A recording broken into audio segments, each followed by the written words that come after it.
حضرت زکریا علیہ السلام نے تو بڑھاپے تک دعا مانگی. جب بال سفید ہو گئے تھے اور ہڈیاں بسیدہ ہو گئی تھیں اس وقت تک اللہ سے دعا مانگتے رہے. قرآن مجید گواہی دے رہا ہے کہ انہوں نے کہا رب انی وہن العظم منی، اے اللہ میری ہڈیاں بسیدہ ہو گئیں، واشتعل الرأس شیبا، اور میرے بال سارے سفید ہو گئے، جیسے دھوپ سفید ہوتی ہے ایسے سفید ہو گئے. ولم اکن بدعائک ربی شقیا، لیکن اے میرے رب میں آپ سے دعا کے قبول ہونے کے بارے میں مایوس نہیں ہوں، ابھی بھی میں دعا مانگتا ہوں. آپ چاہیں تو عطا فرما سکتے ہیں. اور پھر اللہ تعالیٰ نے ان کی دعا کو قبول کیا اور اس بڑھاپے میں اللہ نے ان کو بیٹا عطا فرمایا. تو یہ ایک فطری تمنا ہوتی ہے انسان کی کہ وہ صاحب اولاد. اب بچوں کی پرورش کے بارے میں پچھلے کئی سالوں میں آپ نے بہت سارے بیانات سنے کہ بیٹی کی تربیت کیسے کرنی چاہیے اور بیٹے کی تربیت کیسے کرنی چاہیے، کیونکہ دونوں میں جینڈر کا فرق ہوتا ہے، پرسنالٹیز کا فرق ہوتا ہے. اس لیے بیٹے کی تربیت کا اور انداز ہے، بیٹی کی تربیت کا اور انداز ہے. بیٹی کی تربیت میں اس کو نیکی اور حیا اس کی تعلیم زیادہ دینی پڑتی ہے. اس کی ایک وجہ ہے، بیٹا بگڑ جائے تو لوگ اس بیٹے کی شخصیت کو تو برا کہتے ہیں، ماں باپ کو برا نہیں کہتے، مگر بیٹی کا معاملہ اور وہ خاندان کی عزت سمجھی جاتی ہے. اس سے اگر اونچ نیچ ہوتی ہے تو یہ خاندان کی بدنامی ہوتی ہے، خاندان کو دھبا لگتا ہے، اس لیے اس کا معاملہ زیادہ نازک ہے. اور قرآن پاک سے اس کا ثبوت ملتا ہے. دیکھیں بی بی مریم کہ ہاں جب عیسیٰ علیہ السلام کی ولادت ہوئی تو وہ بچے کو لے کے آئیں تو قوم نے دیکھا کہ ایک جوان کنواری لڑکی بچے کو اٹھا کے لا رہی ہے، تو کہنے لگی یا مریم لقد جئت شیئا فریا، تو یہ کیا طوفان چیز اٹھا کے لے آئی، ہم تو نہیں ایکسپیکٹ کرتے کہ تیرے ہاں بچہ ہوگا، تیری تو ابھی شادی نہیں ہوئی، رخصتی نہیں ہوئی، تیرے ہاں یہ بچہ کیسے ہو گیا. پھر یہی بات نہیں رہی، انہوں نے آگے بھی بات بڑھائی، یا اخت ہارون، اے ہارون کی بہن، ما کان ابوک امرأ سوء وما کانت امک بغیہ، نہ تو تمہارا باپ برا تھا اور نہ تمہاری ماں جو تھی وہ بدکار تھی.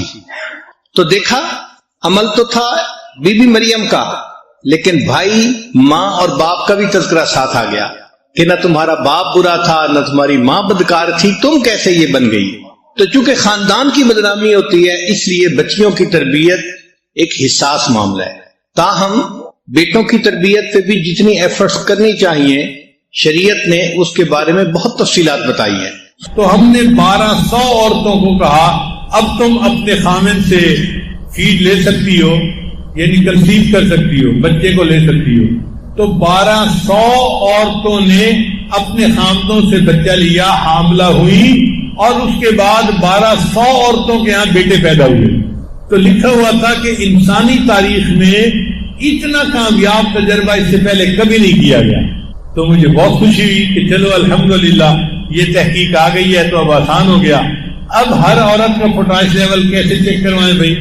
تو ڈاکٹروں نے کہا اس کا آسان طریقہ یہ ہے کہ کیلے کے اندر پوٹاش کافی زیادہ ہوتا ہے، تو وہ عورت صبح اور شام اگر ایک ایک کیلا کھائے، اور پھر اس کے اوپر ہم نے ایک عمل اور ایڈ کر دیا کہ یا ولیو، یہ اللہ تعالیٰ کا نام ہے، اگر یہ 11 مرتبہ پڑھ کے دم کر لیا جائے کیلے کو اور پھر کیلا کھایا جائے تو اس کیلے کے اثرات بڑھ جاتے ہیں. چنانچہ پچھلے 3 سال سے ہم نے جتنی عورتوں کو یہ عمل بتایا کہ عورت جب بھی چاہتی ہے کہ میں اب بیٹا کرنا چاہتی ہوں تو وہ جس دن خامن کے ساتھ ملاپ کرنا ہے اس دن ایک کیلا دن میں اور ایک کیلا رات میں، شام میں، صبح شام کھائے. 3 کیلے بھی چاہے تو کھا سکتی ہے، اور ہر کیلا جو ہے اس کے اوپر 11 مرتبہ یا ولیو پڑھ کے دم کرے پھر اس کو کھا لے. عورت نے اتنا کام کرنا ہوتا ہے. اب اگر اس نے دن میں 2-3 کیلے کھائے ہوں گے نا تو پوٹاش لیول اس کا ہائی ہوگا. اگر اس رات وہ پریگننٹ ہو جائے گی تو اس کا بیٹا ہوگا. ہمارے ایک ساتھی ہیں مکہ مکرمہ میں، وہ مجھے کہنے لگے کہ حضرت میں حساب رکھ رہا تھا، آپ نے تقریباً کوئی 1500 عورتوں کو یہ عمل بتایا ہوگا اور اس وقت تک 1500 عورتوں کے یہاں بیٹے ہو چکے ہیں. 100% رزلٹ ہم نے دیکھا ہے. دین اسلام نے بچوں کو والدین کی عزت سکھائی. دنیا کے باقی معاشرے کو دیکھیں تو آپ کو بہت اونچ نیچ ملے گی، چونکہ وہ تجربات پہ مبنی معاملے ہوتے ہیں تو دھکے کھاتے ہیں. کبھی ایک فیصلہ کر لیا، پھر وقت نے بتایا کہ غلط تھا، پھر اس کو بدل کے دوسرا فیصلہ کر لیا. تو یہ جتنے اس قسم کے انسانی بنائے ہوئے قانون ہیں یہ ٹائم ٹیسٹ کے اوپر فیل ہو جاتے ہیں، وقت کے ساتھ فیل ہو جاتے ہیں۔ چنانچہ ایک ایسا وقت بھی آیا کہ کفر نے یہ فیصلہ کیا کہ نوجوان بچوں کو اپنی زندگی گزارنے کی فریڈم دینی چاہیے، اور یہ جو ماں باپ ہر وقت ان کے سر پہ سوار ہیں ان کا تعلق الگ کرنا چاہیے۔ چنانچہ انہوں نے کہا جی کہ اگر کوئی ماں باپ بوڑھے ہو جائیں گے تو حکومت ان کو اولڈ ایج ہوم میں رکھے گی، ان کا خرچہ کرے گی، ماں باپ کے لیے بچوں کو پریشان ہونے کی ضرورت نہیں ہے، وہ اپنی زندگی گزاریں۔ اور اس میں بچے ماں باپ سے بالکل آزاد ہو گئے۔ معاملہ یہاں تک پہنچا کہ ہمارے ایک پروفیسر تھے سول انجینئرنگ کے، انہوں نے UK سے انجینئرنگ کی ڈگری کی۔ وہ کہنے لگے کہ ایک انگریز میرا دوست تھا، میں کبھی کبھی اس کے دفتر جایا کرتا تھا، تو ایک دن میں دفتر گیا تو میرے بیٹھے بیٹھے اس کی سیکرٹری آئی اور اس نے کہا کہ سر ہاسپٹل سے آپ کے لیے کال ہے۔ اب ہم لوگوں کی تو طبیعتیں ایسی ہیں کہ ہاسپٹل کا نام آ جائے تو فوراً متوجہ ہوتے ہیں کہ خیر تو ہے، کیوں ہاسپٹل سے کال آئی؟ تو وہ کہنے لگا کہ میں نے اپنے دوست سے پوچھا کہ کیا ہوا، ہاسپٹل سے کیوں کال آئی ہے؟ تو وہ بڑا ریلیکس تھا، کہنے لگا کہ کوئی بات نہیں، میرے والد بیمار تھے، ہاسپٹلائز تھے، اور ابھی ابھی ڈاکٹر کا فون آیا ہے کہ ان کی وفات ہو گئی۔ کہنے لگا میں حیران ہوا کہ نوجوان بیٹے کو باپ کی وفات کی خبر ملے اور وہ ٹس سے مس نہیں۔ تو میں نے اسے کہا کہ اچھا پھر میں چلتا ہوں، چونکہ آپ کو تو جانا ہوگا۔ وہ کہنے لگا نہیں آپ بیٹھیں، مجھے نہیں جانا۔ میں نے کہا آخر ان کی ڈیڈ باڈی لینا، ان کو کفن دفن کا سلسلہ۔ تو کہنے لگا نہیں میں نے ڈاکٹر کو فون کر دیا ہے کہ میں بزی ہوں، وہ کسی سیمیٹری سروسز کمپنی کو فون کر دے، وہ لوگ اس کو لے جائیں گے، کفن بھی دے دیں گے اور اس کو دفن بھی کر دیں گے۔ اینڈ میں نے اسے کہا ہے کہ send the bill to me for payment, کہ بل مجھے بھیج دینا، میں اس کی پیمنٹ کر دوں گا۔ اب یہ بھی ایک معاشرہ ہے کہ جس میں باپ اور بیٹے کا یہ تعلق ہے کہ جوان بیٹے کے پاس اتنی بھی فرصت نہیں کہ وہ ہاسپٹل جا کے اپنے باپ کا آخری مرتبہ چہرہ دیکھ لے۔ وہ کہتے ہیں کہ جی میں نے انہیں کہہ دیا ہے کہ تم اس کو دفن کر دینا اور بل بھیج دینا، میں اسے پے کر دوں گا۔ 1985 کے قریب کی بات ہے، امریکہ کی ایک ریاست ہے کنیکٹیکٹ، وہاں پر ایک ماں نے اپنے بیٹے کے اوپر کیس کیا۔ ماں نے کیس یہ کیا کہ میرا خاوند فوت ہو گیا اور میں اپنے جوان بیٹے کے ساتھ ایک گھر میں رہتی ہوں، اور میرا کیس یہ ہے کہ میرے اس بیٹے نے ایک کتا پالا ہوا ہے، یہ دن میں تقریباً 2 سے 3 گھنٹے اس کتے کے ساتھ گزارتا ہے، اس کو نہلاتا ہے، اس کو کھانا کھلاتا ہے، اس کو بھاگنے کے لیے باہر لے کے جاتا ہے، 2 سے 3 گھنٹے یہ اس کے ساتھ سپینڈ کرتا ہے۔ میں اس کی ماں ہوں، میں اسے کہتی ہوں کہ بیٹا دن میں 5 منٹ کے لیے میرے کمرے میں بھی آ جاؤ تاکہ تمہیں چہرہ دیکھ سکوں، اور یہ میری بات نہیں مانتا۔ تو عدالت اس کو حکم دے کہ دن میں 5 منٹ کے لیے یہ مجھے ضرور ملا کرے، مجھے چہرہ تو دکھا دیا کرے۔ اب اس پہ بیٹے نے بھی وکیل کیا اور ماں نے بھی وکیل کیا، اور اس کی جو پروسیڈنگز تھی وہ ٹی وی کے اوپر پوری قوم کو دکھائی گئی، اور 1 سال تقریباً لمبا کیس چلنے کے بعد جج نے فیصلہ یہ کیا کہ کتا چونکہ لڑکے نے خود پالا ہے، کتا اس کی ذمہ داری ہے، لائبلٹی ہے، 3 گھنٹے لگتے ہیں یا 5 گھنٹے لگتے ہیں اس کو لگانے پڑیں گے، کتے کا خیال رکھنا پڑے گا۔ رہ گئی بوڑھی ماں تو یہ بچے کی کوئی لائبلٹی نہیں ہے، اگر کوئی مسئلہ ہے تو اپلیکیشن دی جائے تو حکومت اس کو اولڈ ایج ہوم میں بھیج دے گی اس عورت کو۔ ہم بچے کو نہیں کہہ سکتے کہ وہ 5 منٹ کے لیے اپنی ماں کے پاس ضرور جائے، بچے کی اپنی مرضی ہے، جائے یا نہ جائے۔ اب جہاں ماں اور بیٹے کا یہ تعلق ہوگا وہاں ماں باپ کی کیا عزت اور قدر رہی۔ جب انہوں نے دیکھا کہ بچے بالکل ہی ماں باپ سے کٹ گئے اور ماں باپ کو جواب دیتے ہیں کہ you spend your life, let me spend my life, تو پھر انہیں محسوس ہوا کہ نہیں ہم نے ٹو مچ کر لیا ہے، بچوں کو اتنی آزادی نہیں دینی چاہیے، یہ ینگ بلڈ غلط ڈیسیژن لے لیتا ہے، تو ان کو کوئی نہ کوئی سرپرست ہونا چاہیے، کوئی نہ کوئی سمجھانے والا ہونا چاہیے۔ چنانچہ آج کل کفر کے ماحول میں جو ریسرچز آ رہی ہیں اس میں نئے سرے سے پھر بچوں کو کہا جا رہا ہے کہ تم اپنے ماں باپ کے ساتھ اچھا سلوک کرو اور ان کے ساتھ تعلق رکھو اور ان کی باتوں کو سنا کرو۔ چنانچہ ایک ریسرچ ہے duties of a son toward the parents, یہ کفر کی دنیا کی ریسرچ ہے۔ وہ کہتے ہیں کہ you should serve your parents, تم اپنے ماں باپ کی خدمت کرو۔ Don't forget parents are getting old, یہ نہ بھولو کہ ماں باپ وقت کے ساتھ ساتھ بوڑھے ہو رہے ہیں تو ان کو خدمت کی زیادہ ضرورت ہے۔ چنانچہ چائنا نے ایک نیا لا بنایا ہے کہ children have to take care of physical and emotional needs of the parents. If they do not visit them often, so they will pay fine and they can go to the jail. یہ China نے نیا قانون بنایا ہے کہ اگر بچے اپنے ماں باپ کو نہیں ملتے اور ان سے تعلق نہیں رکھتے، ان کو فائن بھی ہو سکتا ہے اور ان کو جیل بھی جانا پڑے گا. یوکرین میں ایک قانون بنا کہ parents can sue their children for financial support, کہ اگر بچے عادت سمجھیں. شریعت نے تو یہاں تک کہا وَلَا تَقُلْ لَهُمَا أُفٍّ وَلَا تَنْهَرْهُمَا وَقُلْ لَهُمَا قَوْلًا كَرِيمًا، کہ ماں باپ کے سامنے تم اف بھی مت کرو اور ان کو انکار نہ کرو، اور بات کرنی ہو تو بڑے ادب سے محبت سے بات کرو، جس طرح کوئی غلام اپنے آقا سے بات کرتا ہے احترام کے ساتھ، تم اپنے ماں باپ کے ساتھ اس احترام کے ساتھ بات کرو. چنانچہ شریعت نے کہا الجنت تحت اقدام امہاتکم، کہ جنت تمہارے لیے ماں کے قدموں کے نیچے ہے. قدموں کا تذکرہ کیوں کیا گیا؟ کہ انسان کے جسم میں قدم سب سے نیچے ہوتے ہیں، اگر اس سے بھی نیچے کوئی چیز ہوتی تو شاید اس کا تذکرہ کر دیا جاتا. تو اس کا مطلب یہ کہ ماں باپ کے سامنے انسان جتنا بچھے شریعت اس کو اتنا ثواب دے گی. کتنی خوبصورت شریعت ہے. نبی نے سامنے ارشاد فرمایا کہ جو بندہ اپنی ماں یا اپنے باپ کے چہرے پر ایک مرتبہ محبت کی نظر ڈالتا ہے، ہر نظر ڈالنے پر اس کو ایک حج یا عمرے کا ثواب ملتا ہے. صحابہ کرام نے سوال کیا اے اللہ کے نبی صلی اللہ علیہ وسلم اگر کوئی بار بار دیکھے؟ نبی اسلام نے فرمایا جتنی بار دیکھے گا اتنی بار حج اور عمرے کا ثواب ملے گا. جن کے چہروں کو محبت کی نظر سے دیکھنا عبادت ہے، ان کی خدمت کرنے سے اللہ کتنے راضی ہوں گے. تو دین اسلام نے ایسی تعلیم دی کہ جو ہر دور اور ہر زمانے میں بہترین تعلیم ہے. چنانچہ نبی اسلام نے ارشاد فرمایا 3 لوگوں کی دعائیں کبھی رد نہیں ہوتی، ایک مظلوم کی دعا، دوسرا مسافر کی دعا، اور تیسرا باپ کی دعا اپنے بیٹے کے حق میں، اولاد کے حق میں. کبھی اللہ اس کو رد نہیں فرماتے، ہمیشہ قبول فرماتے ہیں.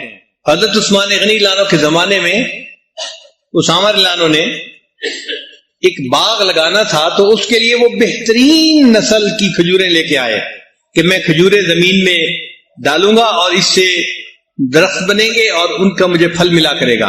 اور اس کے لیے انہوں نے 1000 درہم یا دینار جو بھی کرنسی تھی وہ خرچ کی. جب وہ گھر کھجوروں کی بوریاں آئیں تو والدہ کو پتہ نہیں تھا. والدہ نے کھجوریں دیکھ کے ان کو ٹیسٹ کیا تو ان کو اچھی لگی. حضرت اسامہ لانو نے اپنی والدہ کو بتانا بھی گوارا نہ کیا کہ امی یہ میں نے باغ لگانے کے لیے بیج کے طور پہ منگائی ہیں، کھانے کے لیے نہیں ہے. 1000 درہم کی کھجوریں ان کی والدہ نے کھا لی اور وہ خاموش رہے. کسی نے پوچھا کہ آپ نے باغ لگانا تھا؟ وہ کہنے لگے کہ مجھے باغ لگانے کی اتنی خوشی نہ ہوتی جتنی خوشی مجھے اس بات کی ہے کہ میری والدہ کو کھجوریں پسند آئیں اور انہوں نے ان کو کھا لیا.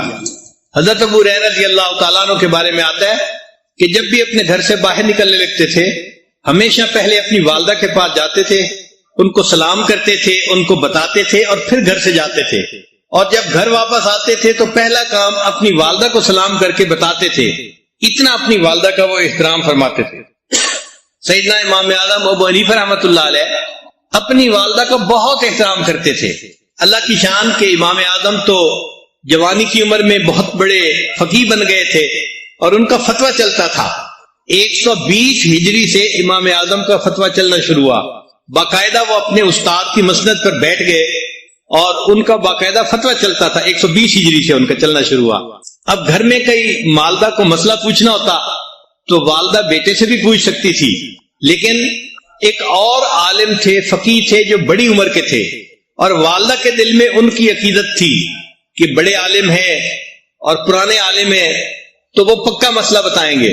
تو والدہ اپنے بیٹے کو کہتی کہ نعمان مجھے ان کے پاس لے چلو، میں نے ان سے کچھ مسائل پوچھنے ہیں. تو امام اعظم رحمت اللہ علیہ اپنی والدہ کے لیے اونٹ منگواتے اور ان کو اونٹ پہ سوار کرتے اور اونٹ کی نکیل خود پکڑتے اور لے کے چلتے. راستے میں امام اعظم کے کئی شاگرد ملتے، وہ کہتے کہ حضرت ہم اونٹ کی نکیل لے کے چلتے ہیں. فرمانے لگے نہیں، میری والدہ سوار ہیں، اب اس اونٹ کی نکیل میں ہی پکڑ کے چلوں گا.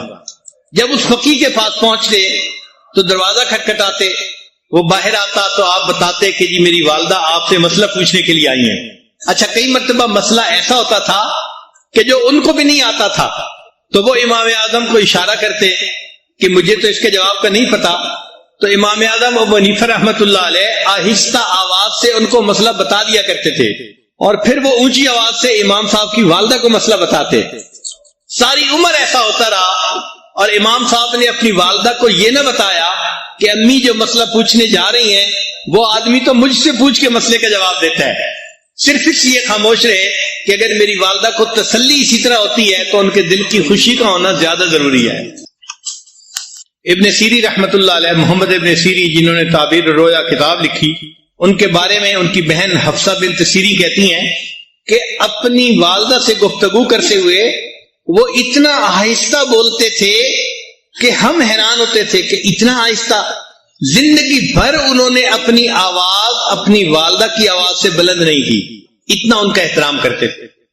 ان کی والدہ کو کچھ خاص ڈیزائن اور رنگ والے کپڑے بڑے پسند تھے. تو جب ابن سیرین کو پتہ چلا کہ میری والدہ ایسے کپڑے رنگ والے پہننا پسند کرتی ہے تو وہ رنگریز کے پاس گئے رنگ سیکھنے کے لیے، اور اس کے بعد اپنی والدہ کے کپڑے خود رنگا کرتے تھے تاکہ میری والدہ اس رنگ کے کپڑوں کو پہنے گی اور اس کو خوشی ملے گی. بابا فرید رحمت اللہ علیہ بڑے مشائخ میں سے گزرے ہیں، بہت شیریں زبان تھے، بات ایسے انداز سے کرتے تھے کہ دوسرے بندے کا دل مو لیتے تھے. ایک مرتبہ انہوں نے بڑی محبت سے اپنی والدہ سے بات کی تو ماں نے کہا کہ بیٹا تو بفضل خدا شکر کی طرح شیریں ہی رہے گا. یہ ماں نے دعا دی کہ تو بفضل خدا شکر کی طرح شیریں ہی رہے گا. ماں کی دعا اس طرح قبول ہوئی کہ آج بھی ان کو مرنے کے بعد بابا فرید شکر گنج کہتے ہیں. اللہ نے نام کا حصہ بنا دیا شکر کو. اب ایک نئی ریسرچ ہے، سائنٹیفک ریسرچ، کفر کے ماحول میں، کہ آپ اپنے والدین کی خدمت کیسے کر سکتے ہیں. دین اسلام نے تو بتایا کہ آپ ان کو اپنے ساتھ رکھیں، ان کی باتوں کو سنیں، اس پر عمل کریں، ان کو خوش رکھیں، ان کی خدمت کریں. جتنا ان کو آپ خوش رکھیں گے آپ گویا اپنے پروردگار کو خوش کریں گے. لیکن کفر کے ماحول میں چونکہ معاملہ ذرا مختلف ہے تو انہوں نے ریسرچ کی کہ اپنے باپ کی خدمت ایک بیٹا کیسے کر سکتا ہے. چنانچہ پہلی بات وہ کہتے ہیں کہ باپ کی خدمت اس طرح بھی کر سکتا ہے کہ اپنے ماں باپ کے لیے ڈاکٹر سے اپوائنٹمنٹ لی جائے. ذرا ان پوائنٹس کو سنیں تو آپ کو ہنسی آئے گی کہ یہ ماں باپ کو ہیلپ کرنے کا طریقہ ہے کہ ماں باپ بوڑھے ہیں، ان کے لیے فون کرنا، باتوں کو یاد رکھنا، دوسرے سے بات کرنا ڈیفیکلٹ ہے. تو اب آپ ان کی ہیلپ کریں کہ ان کے لیے ڈاکٹر سے اپوائنٹمنٹ آپ لیا کریں. پھر بوڑھی عمر میں چونکہ میموری لاس ہو جاتا ہے، انسان کی جو میموری ہے وہ کافی ساری ختم ہو جاتی ہے، تو اس کے لیے اومیگا 3 فیٹی ایسڈ والی چیزیں جیسے مچھلی ہے اور اس قسم کی غذائیں ہیں، یہ ان کو کھلانی چاہیے تاکہ ان کے میموری لاس کو کم کیا جا سکے. پھر اپنے ماں باپ کو ٹیکنالوجی سے اپ ڈیٹ رکھیں. یہ ان کی ریسرچ ہے، یعنی بوڑھے بندے کو آئی فون لے کے دیں اور اس کو چلانا سکھائیں اور اس کو کہیں کہ وہ اپنا واٹس ایپ گروپ بنائے. پھر ایک اور پوائنٹ کہ ورک ود دیئر فارماسسٹ، کہ جو ان کا فارماسسٹ ہو اس کے ساتھ تعلق رکھیں. یہ بہت اچھا پوائنٹ ہے کیونکہ وہ کسی بھی ڈاکٹر کو دکھائیں گے کسی بھی مرض کے لیے، لیکن دوائی تو انہوں نے ایک دکان سے لینی ہے نا، فارمیسی سے. تو فارماسسٹ کو پتا ہوتا ہے کہ کس بندے کو کون کون سی دوائیں دی جا رہی ہیں کس کس بیماری کے لیے. تو ان کے ساتھ اگر رابطہ رکھیں گے تو ماں باپ کی بیماریوں کا، ان کی صحت کا اچھا پتہ چلتا رہے گا. پھر ایک ریسرچ یہ ہے کہ ان کے لیے ڈرائیور کا بندوبست کریں، اور ایک ریسرچ یہ ہے کہ ماں باپ سے محبت کا اظہار بھی کریں. یہ بہت ویلڈ پوائنٹ ہے. نوجوان بچے کئی مرتبہ سوچتے ہیں ہم تو ماں باپ سے بہت محبت کرتے ہیں مگر محبت اظہار چاہتی ہے. نوجوان اظہار نہیں کر پاتے، یہ غلطی کرتے ہیں. ایک مرتبہ میں کتاب کا مطالعہ کر رہا تھا، محمد سرمد کی عمر 2 سال کی تھی. وہ میرے کمرے میں آیا، سلام کیا، میں نے جواب دیا اور کتاب پڑھتا رہا. تھوڑی دیر کے بعد وہ واپس چلا گیا. میں نے کہا بچہ ہے، یہ کھیل رہا ہوگا، جائے گا باہر کھیلے گا. تھوڑی دیر کے بعد وہ اپنی ماں کے ساتھ آیا اور رو رہا تھا. تو میں نے پوچھا یہ رو کیوں رہا ہے؟ تو اس کی والدہ نے کہا جی کہ یہ میرے پاس آیا ہے اور آ کے کہہ رہا ہے کہ اب دادا ابو مجھ سے پیار نہیں کرتے، تو میں اس کو لے کے آئی ہوں کہ تم یہ بات کیسے کہہ رہے ہو. میں نے اس سے پوچھا کو نہیں دیکھتا، وہ یہ نہیں خیال کرتا کہ میری خالہ بیٹھی ہے، دادو موجود ہے، فلاں موجود ہے. جب اس نے رونا ہوتا ہے تو بس وہ ماما ماما ماما پکار رہا ہوتا ہے، اس کو کسی کا لحاظ نہیں ہوتا. تو ایسی ہی بات ہے کہ جب انسان اللہ سے اپنے گناہوں کی معافی مانگے تو دل کی گہرائیوں سے نادم ہو کر بس اللہ اللہ اللہ پکار رہا. یہ ذہن میں مت رکھیں کہ یہ مجھے دیکھ رہا ہے کہ میں رو رہا ہوں یا میں اونچا بول رہا ہوں. ارد گرد سے آپ ہٹ کٹ جائیں، بس اللہ سے اپنی تار کو جوڑ لیں. آج کی اس مجلس کو غنیمت سمجھیں کہ اللہ رب العزت نے ہمیں زندگی میں ایک بار پھر موقع عطا فرما دیا.